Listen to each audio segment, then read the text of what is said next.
مشاهدينا كل التحية والتقدير لحضراتكم في حلقة جديدة من أوراق الدبلوماسية.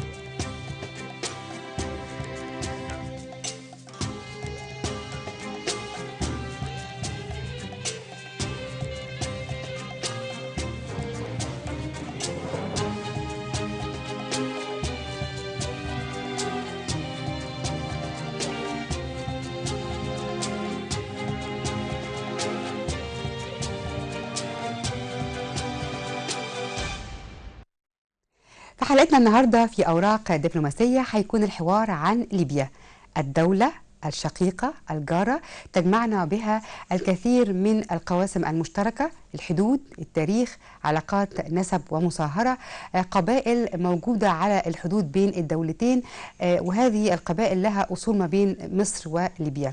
ضيفنا النهاردة في أوراق دبلوماسية سيادة السفير عمر خليفة الحامدي، هو أمين عام المجلس القومي للثقافة العربية. برحب بيك سيادة السفير. أهلا وسهلا. كل سنة وأنت طيب. كل عام وأنتم بخير، رمضان كريم لك ولكل العاملين بمصر. أشكرك السفير. يمكن خلاص رمضان قارب على الانتهاء، ويمكن يعني بنستعد لاستقبال عيد الفطر المبارك.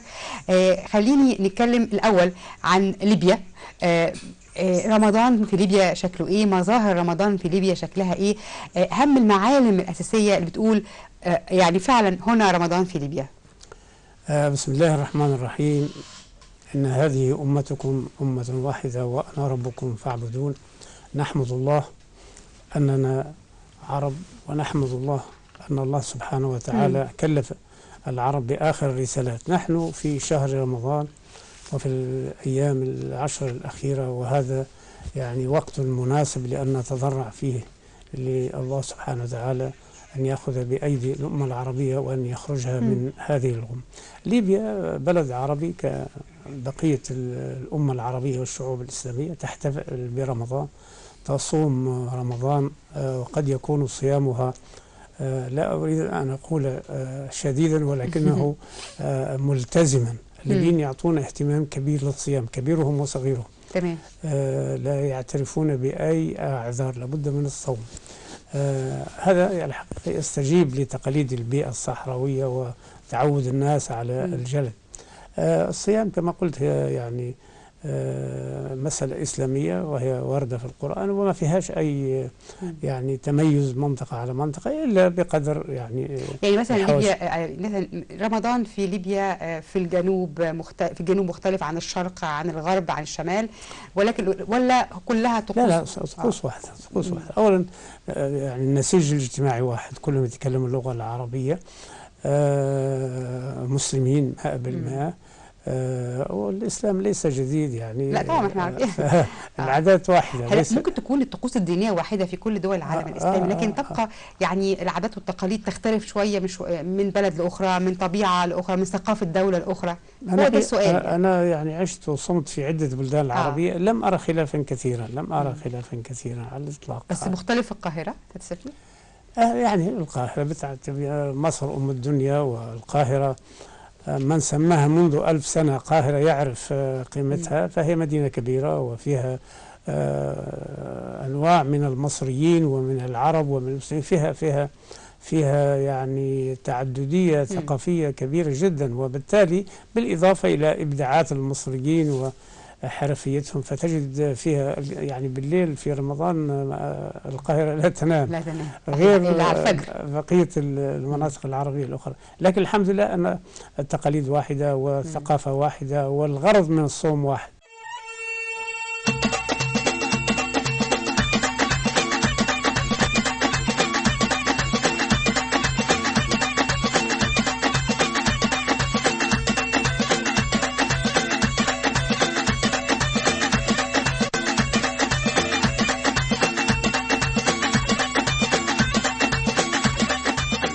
المائدة الرمضانية هي علامة مميزة في كثير من الدول العربية، وطبعا حضرتك يعني تعيش في القاهرة، واكيد عارف ان هو في حاجات معينه في المائده الرمضانيه. هل في ليبيا نفس الحال؟ يعني نلاقي حاجه مشهوره بها ليبيا فيما يتعلق مثلا بالاكلات؟ لان انا بتكلم هنا عن الاكلات، هو جزء من ثقافه الشعوب، يعني ليس فقط انها مجرد اكله او حاجه بتطبخ مثلا، لكن تصبح الاكلات بقدمها وعراقتها هي جزء من ثقافه الشعوب. بطبيعة الحال يعني الجغرافيا والتاريخ ينعكسان على ثقافة الشعب، فيه الشيء العام وفيه أيضا الشيء الخاص. في ليبيا في مائدة رمضان لابد في نوع الشوربة، وهذه الشوربة ليبية يعني حارة شوية. فيه أيضا مشقشقات، يعني السيدات يعملنها، وهي لتجهيز أكل خفيف في رمضان، بالإضافة إلى الوجبة الرئيسية، إما مكرونة أو رز أو كسكسي. مشهورين أنتم الكسكسي هذا أكلة مغربية من ليبيا إلى المغرب، شمال أفريقيا كله. وحتى مصر الآن معروف فيها. طبعا، بس هي ملمح مهم قوي. نعم. اسمح لي سيادة السفير، يعني الأجواء التي تعيشها ليبيا الآن أو الأحوال السياسية التي تعيشها ليبيا الآن، هل هي تؤثر أيضا على أهل ليبيا أو المواطنين في ليبيا في الاحتفال برمضان وبطقوسه؟ هل هذا يلقي بظلاله عليهم، ولا الحياة تسير ورمضان بطقوسه أقوى من أي شيء؟ أحيي شعبنا المكلوم في ليبيا الذي يعاني منذ 2011 عدوانا خارجيا وتآمرا داخليا. لا شك أن الناس صائمين أيا كان موقعهم من الصراع، وهم مسلمين باعتقادهم أيا كان موقفهم.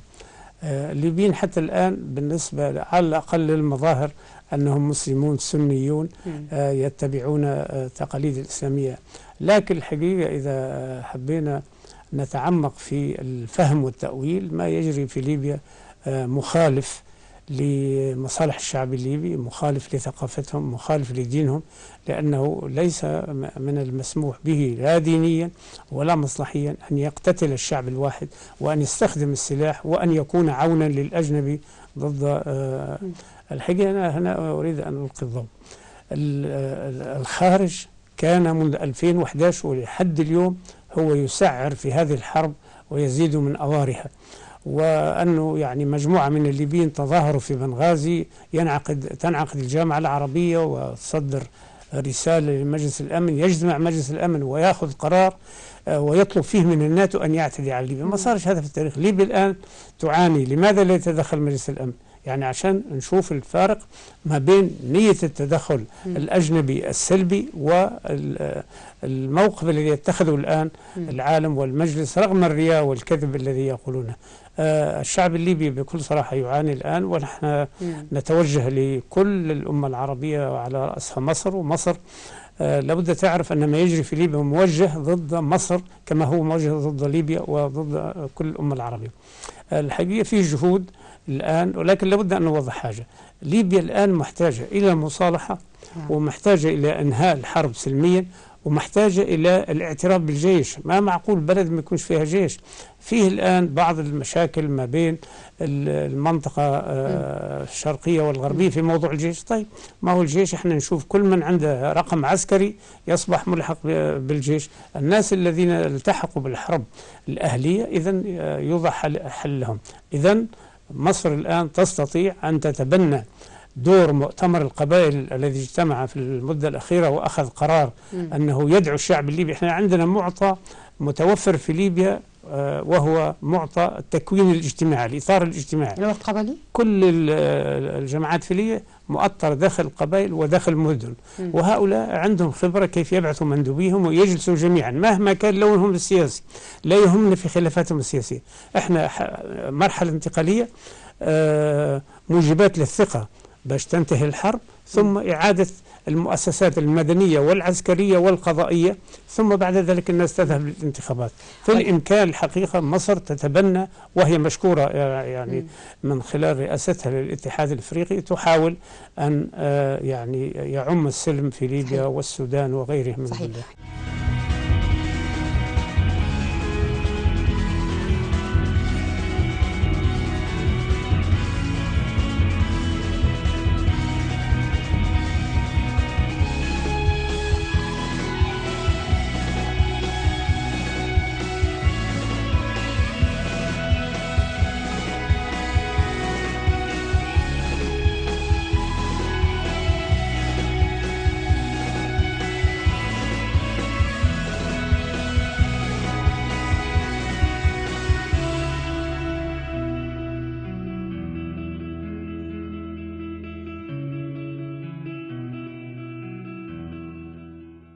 حضرتك ذكرت مفهوم القبائل أو نسيج المجتمع داخل ليبيا.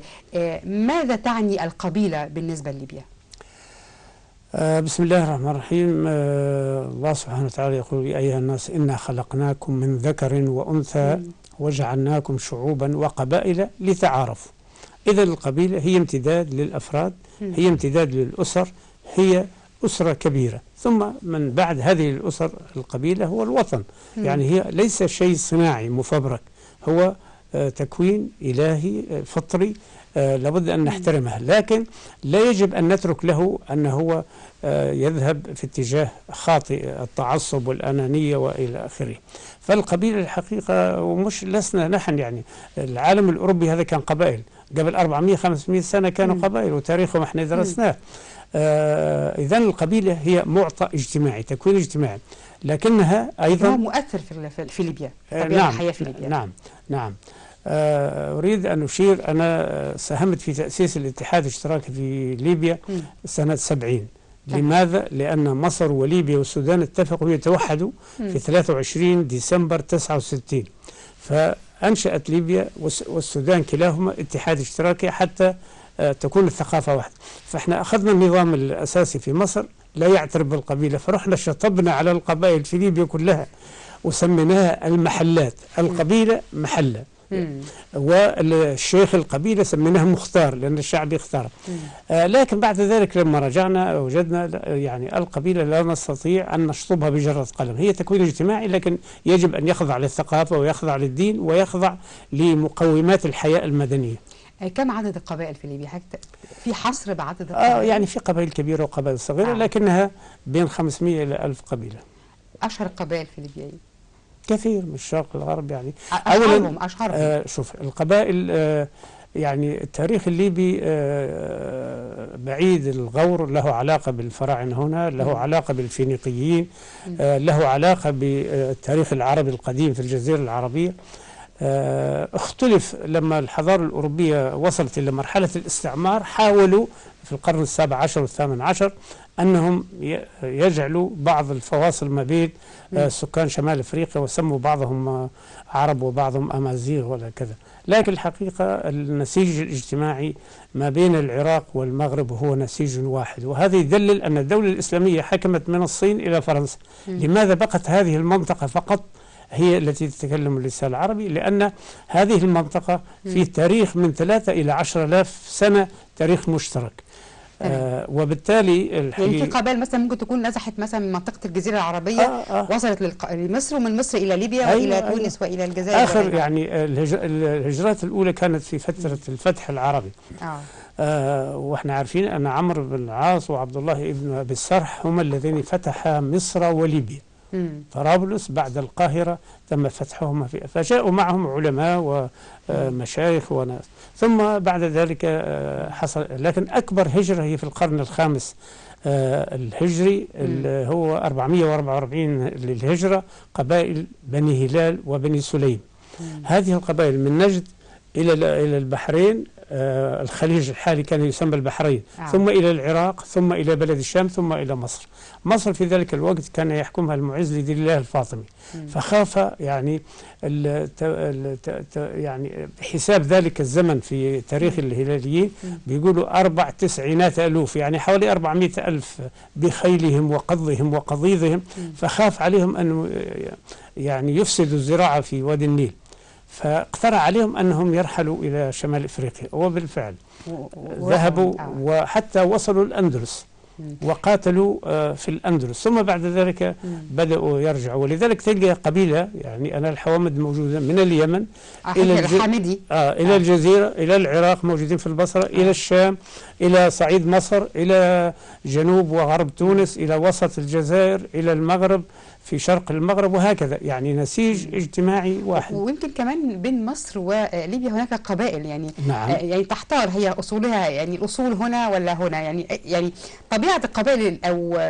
يعني ماذا عن القبائل ما بين مصر وليبيا؟ أنا رأيي الحقيقي الشخصي ومبني على دراسة أن مصر وليبيا والسودان مستقبلهم واحد، وهذا هو المثلث الذهبي الذي سماه الإنجليز لما كان يحتل البلدان الثلاثة ولسنا نحن. لكن إذا عدنا للتاريخ نجد أن الليبيين اشتركوا في حكم مصر من الأسرة 22 للأسرة 24. وهذا مش مجرد يعني في ذلك الوقت، معناها فيه عيش مشترك واختلاط، هذا أيام الفراعنة. ثم بعد ذلك جاءت يعني الأديان وآخرها الإسلام واختلطوا على النحو الذي قضية مطروح ما بين. لا، أنا سأوضح حاجة. يستغرب المصريين إذا عرفوا عدد سكان المصريين من أصل ليبي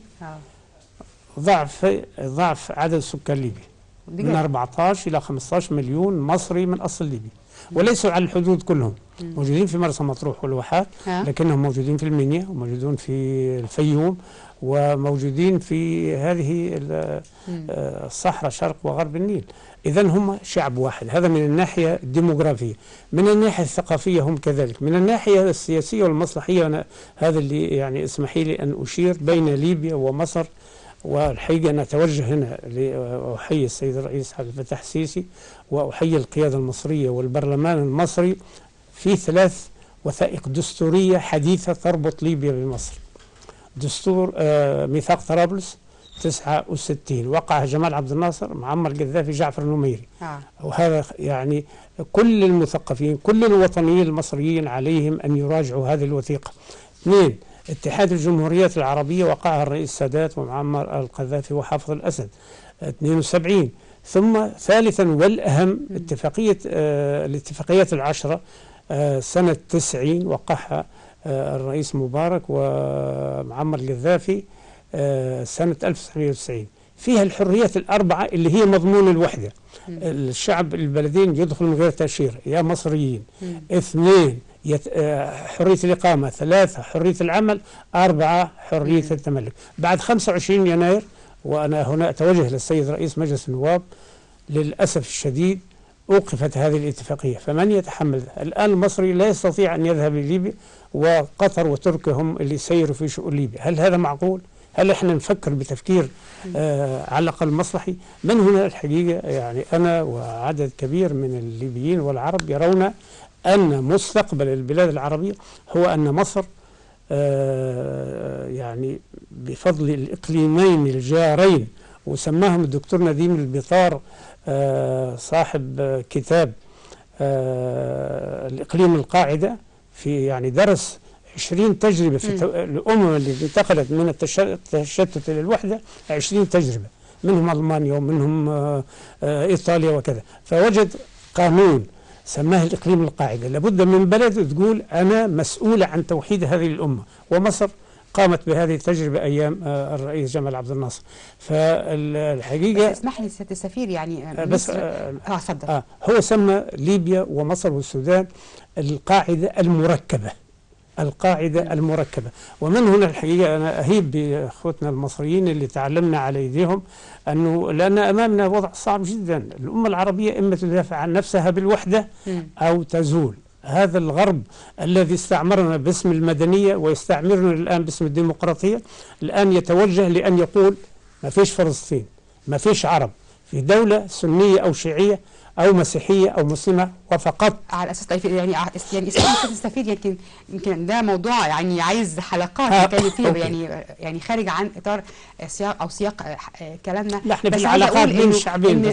إن مصر يعني برئاسة الرئيس السيسي تهتم كثيرا بليبيا في الدائرة العربية وفي الدائرة الأفريقية الحقيقة. يمكن يعني لا ننسى الاجتماع اللي تم يعني مؤخرا يعني من قبل شهر رمضان تقريبا، كان متعلق بالملف الليبي وبالملف السوداني يعني. ومصر تهتم كثيرا وتهتم بملف القبائل داخل ليبيا. في مقابلات كثيرة بين السيد الرئيس وأيضا المشير خليفة حفتر. يعني مصر لا تهتم بليبيا كوضع راهن فقط، لكن يعني التاريخ يقول ذلك والأحداث كثيرة تقول ذلك يعني. ف يعني لا نقلق على ليبيا طالما، أو لا نقلق على المنطقة العربية طالما مصر تقوم بدورها الحقيقة الإقليمي. هذا صحيح. أنا تكلمت من ناحية استراتيجية، لكن على المدى القريب الشعب الليبي بتضافر المخلصين في الأمة العربية وعلى رأسهم مصر قادر أن يخرج من هذا المأزق. وأنا الحقيقة أتوجه لكل المخلصين في مصر أن يهتموا بصيغة مؤتمر القبائل والمدن الليبية الذي سوف يصل إلى حل يرتضيه جميع الليبيين وجميع العرب والأفارقة. لو بنتكلم عن مصر شويه وليبيا يعني اكتر، الجاليه الليبيه حضرتك عارف يعني هل بتتجمعوا مع بعض، بيبقى في لقاءات عددها عندك حصر فيها عدد يعني عدد الجاليه، ولا مفيش تواصل في الجاليه؟ والله شوفي، احنا لابد أن نشكر الشعب المصري ونتذكر أيديه البيضاء، أن مصر هي اللي أسهمت بعد الحرب العالمية الثانية في تعليم الأمة العربية من العراق إلى المغرب. احنا درسونا أساتذة مصريين من الابتدائي والإعدادي والثانوي والجامعة وفي كل المراحل. فهذه الحقيقة يعني مصر ساعدت بعثات تعليمية وبعثات فنية إلى كثير من الدول العربية. فمصر الحقيقة موجودة في النسيج الثقافي والاجتماعي والاقتصادي في كل البلدان العربية. ومن هنا الجالية هنا نعم في الجالية، يعني أنا بصراحة اشتغلت سفير في الجزائر والسودان، وعندي أصدقاء من الرئيس إلى ما لم أذهب إلا إلى مصر. ليه؟ لأن عارفين أن مصر دولة الحقيقة لا تفرق ما بين الأمة العربية، وكل من دخل مصر فهو آمن. طب لكم نشاط يا سيادة السفير؟ لكم نشاط معين؟ عفوا، احنا حسب الإحصائيات المصرية وصلوا الليبيين اللي دخلوا بعد عدوان الناتو 2011 2 مليون. نعم.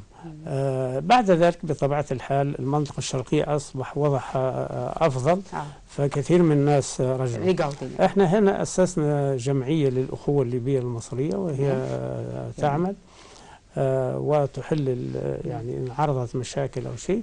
كل التقدير لحضرتك سيادة السفير عمر خليفة الحامدي، هو أمين عام المجلس القومي للثقافة العربية، وكل التقدير للشعب الليبي. كل عام وليبيا بخير، ونتمنى لها إن شاء الله الفترة القادمة في الاستقرار، ويكون وش العياد حلوة عليها، ونشوف انفراجة في ليبيا والشعب الليبي. بشكرك سيادة السفير، وانتهت حلقة اليوم من أوراق دبلوماسية. نراكم على ألف خير إن شاء الله الأسبوع القادم، أوراق دبلوماسية، وكل عام وحضراتكم بألف خير.